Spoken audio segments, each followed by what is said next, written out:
Assalamualaikum warahmatullahi wabarakatuh. Saya Alvina Mafirah dengan NIM 214101040021. Di sini saya akan menjelaskan tentang materi saya, yaitu globalisasi dan pendidikan sekolah dalam menjawab era industri. Langsung saja, yang pertama, latar belakang. Latar belakang pendidikan adalah pembelajaran pengetahuan, keterampilan, dan kebiasaan sekelompok orang yang diturunkan dari satu generasi ke generasi berikutnya. Oleh karena itu, pendidikan sangat penting di negara Indonesia sendiri. Pendidikan dapat dikatakan maju atau tidak dapat dilihat dari sistem pendidikan di dalamnya. Sekolah merupakan tempat atau wadah proses untuk murid mencari ilmu. Yang di dalamnya adalah tempat yang bukan hanya sekedar tempat berkumpul guru dan murid, melainkan tempat interaksi antar warga sekolah. Industri atau revolusi industri keempat merupakan istilah yang umum digunakan untuk tingkat perkembangan industri teknologi di dunia. Untuk tingkat keempat ini, dunia memang fokus kepada teknologi-teknologi yang bersifat digital. Untuk lebih lanjut, sebaiknya kita mempelajari tingkatan-tingkatan tersebut terlebih dahulu. Revolusi industri pertama datang dengan munculnya mekanisme tenaga uap dan tenaga air yang terjadi di sekitar abad ke-18 dan 19. Mekanisme ini kemudian diikuti oleh revolusi industri yang kedua, yaitu menggunakan listrik. Sementara itu, revolusi industri berkaitan dengan perkembangan elektronik, sistem teknologi informasi, dan otomasi yang mengarah pada revolusi industri keempat, yaitu perkembangan sistem fisik siber. Kandungan dari beberapa dari yang satu dengan yang lain mungkin berbeda. Itu disebabkan oleh interorientasi.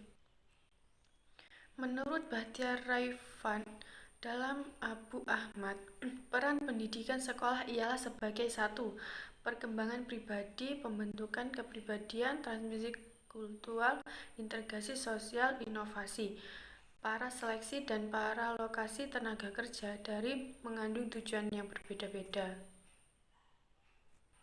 Selanjutnya, sistem pendidikan formal, yaitu sekolah yang dapat membantu karakter kepribadian yang cerdas, pintar, kreatif, inovatif, berbudi pekerti, mandiri, dan penuh tanggung jawab. Diperlukan untuk mewujudkan tujuan pendidikan nasional. Sekolah sebagai salah satu agen sosialisasi memiliki peran yang penting untuk membuat norma-norma atau aturan yang ada di sekolah, berfungsi untuk mengatur perilaku individu dan kelompok. Dalam hal ini, kepribadian siswa, sekolah menetapkan berbagai aturan yang seharusnya dijalankan oleh peserta didik. Oleh karena itu, sosialisasi tersebut harus selalu dilaksanakan. Ada 4 agen sosial yang utama, yaitu keluarga, kelompok bermain, media massa, dan lembaga pendidikan. Hal-hal yang disampaikan oleh agen sosial tidak selamanya sejalan satu sama yang lain. Apa yang diajarkan di sekolah bisa saja jadi bertentangan dengan yang diajarkan oleh agen sosialisasi lainnya. Mengingat sekolah sebagai salah satu agen sosialisasi, maka setiap sekolah harus menerapkan beberapa pola sosialisasi untuk membentuk moral siswa. Moral diartikan sebagai kebiasaan dalam bertingkah laku yang baik dan yang sosial. Moral meliputi kebiasaan, perbuatan, dan tindakan, dan perilaku-perilaku. Pendidikan karakter adalah sebuah mustika hidup yang membedakan antara manusia dengan makhluk lainnya. Misalnya hewan, manusia yang tidak memiliki terbiasa dikatakan sebagai manusia yang sudah melampaui batas.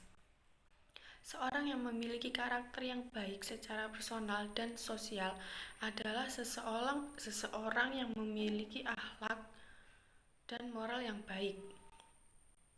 Pendidikan karakter di sekolah merupakan sebuah keharusan yang harus dilakukan sekolah dalam melahirkan generasi penerus yang memiliki karakter.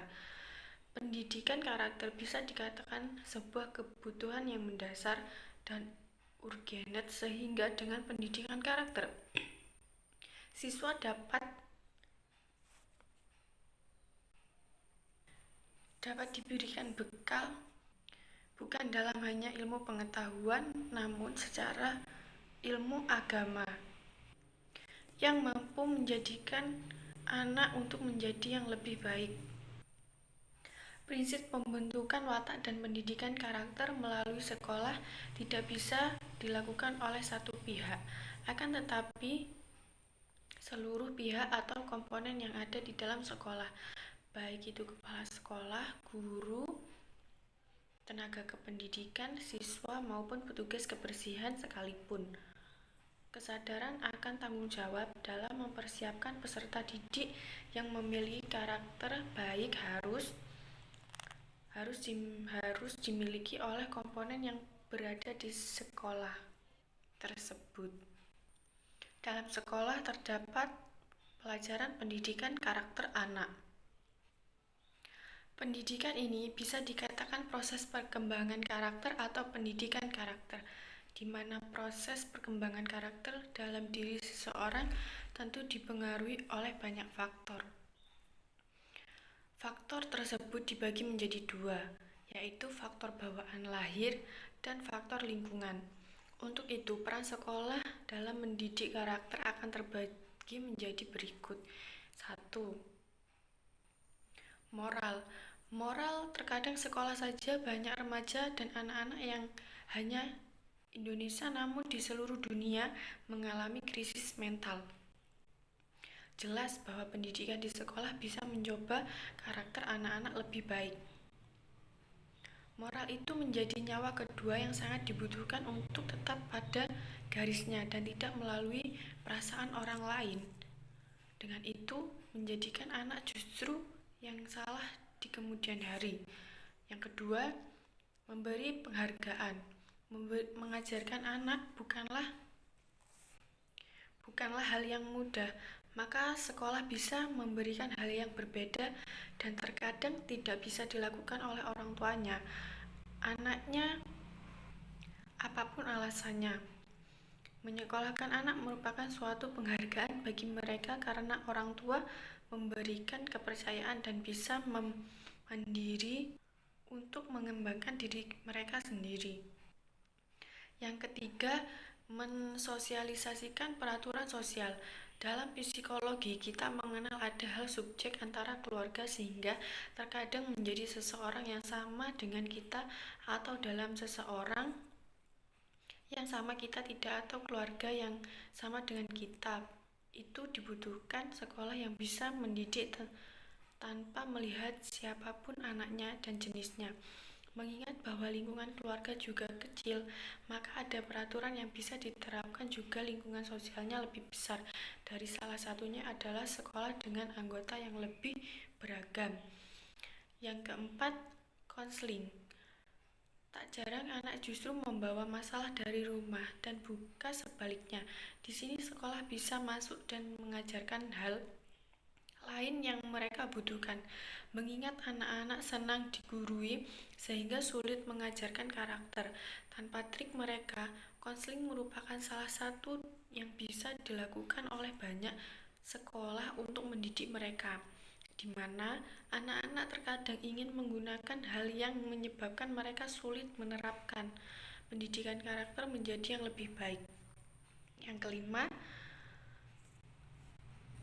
melatih mental karena ada banyak masalah dan juga orang tua karakter anak akan dilatih mentalnya untuk menyelesaikan itu semua tanpa bantuan keluarga atau orang tua, terkecuali sudah kelewat batas dan pihak sekolah mengharuskan adanya problem Namun, karena di